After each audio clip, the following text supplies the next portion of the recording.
Hi, my name's Daniel. Welcome to the Armature.net vlog. On this episode of the vlog, I'm going to be talking about the proposed sale of Birmingham City to Chinese-Cambodian businessman Vong Pech. On December the 8th, there's going to be an extraordinary general meeting, or EGM, of the shareholders in Birmingham Sports Holdings to approve a transaction where 21.64% of Birmingham City plc will be sold to a BVI investment vehicle by the name of Oriental Rainbow Investments Limited. Now, the sale of this tranche to the club complicates the ownership of Birmingham City even further than it already is. So with this in mind, I wanted to put together a little video just to talk about what's going to happen and what it means to the club. So first off, who is Vong Pik and who are Oriental Rainbow Investments? Now, you may have heard me mention the name Vong Pik before. He owns a business called Grass City Real Estate Development Limited, which has developed an office/commercial/residential development in the Cambodian capital Phnom Penh. And this development, Birmingham Sports Holdings have invested in a couple of years ago. You can watch more about that investment and the whole project in a previous video I did. Link will be in the description for you. Now, Vong Pik actually already owns about a quarter of Birmingham Sports Holdings. And with this deal, he will become the largest shareholder in the club, if you put the two bits together, as it were. However, because Vong Pik is not buying shares in the holding company, he's buying them directly in Birmingham City plc, he gets around the stock market regulations that say you can't own more than 30% of a listed company without making an offer for all the rest of the shares. We don't actually know that much about Vong Pik, I'll be honest with you. What little I know of him, I found either from trawling through Cambodian websites or from talking to contacts I've made in Cambodia and elsewhere.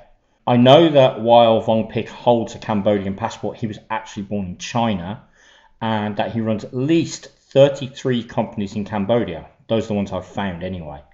Most of those companies are basically real estate investment vehicles or companies in oil and gas. There's also a bank called Asia Pacific Development Bank, which has amongst its board BCFC director and Birmingham Sports Holdings chairman of the board, Jo Win Ching. Now, rather than using any of these Cambodian companies, Vong Pik is using a company from the British Virgin Islands called Oriental Rainbow Investments, or ORI as I'm going to refer to them, to buy this stake in the club. Because ORI are based out in the British Virgin Islands, which is a tax haven, it is incredibly difficult to get information on where ORI are sourcing their investment from, who's running it, all that sort of stuff.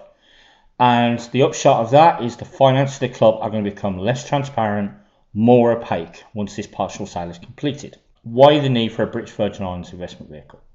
Now, the normal mundane answer would be privacy, but I think there is a little bit more to it than that.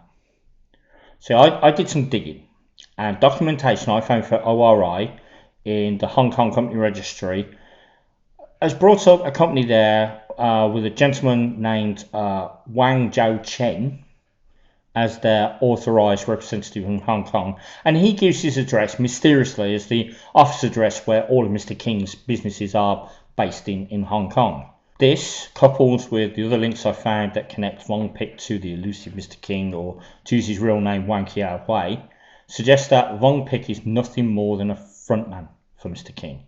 And that kind of fits in with the other stuff I found out about other shareholders in Birmingham Sports Holdings, such as Dragon Villa, which is run by Lei Su Tong, or Chigwell Holdings, which is run by Wang Li Hai, who also have demonstrably obvious connections to Mr. King. Now, due to his rather interesting past, it kind of makes sense for Mr. King to remain in the shadows and not subject himself to the scrutiny of either the EFL or the Hong Kong Stock Exchange for that matter. And it's not just with blues that Mr. King hides behind cutouts and companies.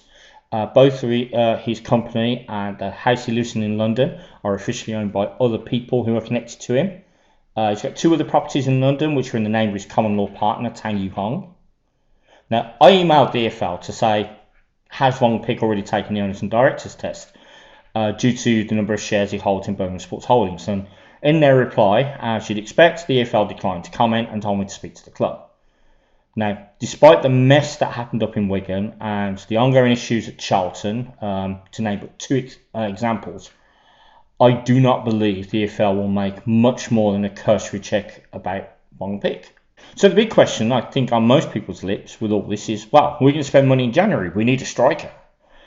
The honest answer from me would be, I really don't know for certain. I think it's unlikely there will be a spending spree in January. I believe the sale is going through out of necessity more than ambition. Now, Birmingham Sports Holdings funds Birmingham City by borrowing money from people, and it can't borrow any more money because the leverage is just so great. And of course, Birmingham City needs more money because there's no people going through the gates, there's no ticket revenue, there's no commercial revenue. The club needs more money, needs more funding. It's just the way it is.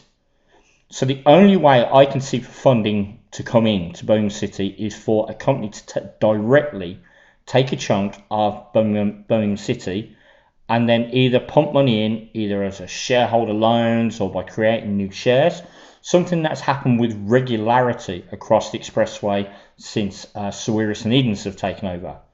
Now, judging by the fact that ORI make a lot of money if Birmingham City go up, I think they'll probably go down the loan route in the hope that if Blues go up, they'll get the money back and everyone's happy days. The problem with using a BVI company and a frontman owning that to boot is that it's impossible to judge how much money would come in. For me, one of the things that makes the whole sale scary is because I think the club will be in a situation akin to the one it was in when it was under Carson. When the money's there, everything's fine. When it all stops all of a sudden, as it did with Carson Young, Blues are in the shit immediately. And I'm not just talking about losing interest. There are other things that can happen that could see the funds just turned off. It's never good to have all your eggs in one basket. Now, it's for that reason and that reason alone, as a shareholder in Birmingham Sports Holdings, I was entitled to vote in this, and I've sent my proxy vote and I've said no. It's nothing more than a symbolic act though. While Vong Pik can't vote his shares, everyone else can, and the main players in this, i.e. Paul Soon and Mr. King, control enough people, enough shares to force it through without any issue at all. Time will only tell if this whole thing is a good move.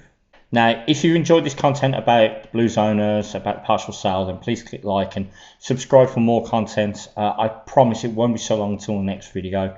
It's been kind of a crazy summer with all this coronavirus stuff.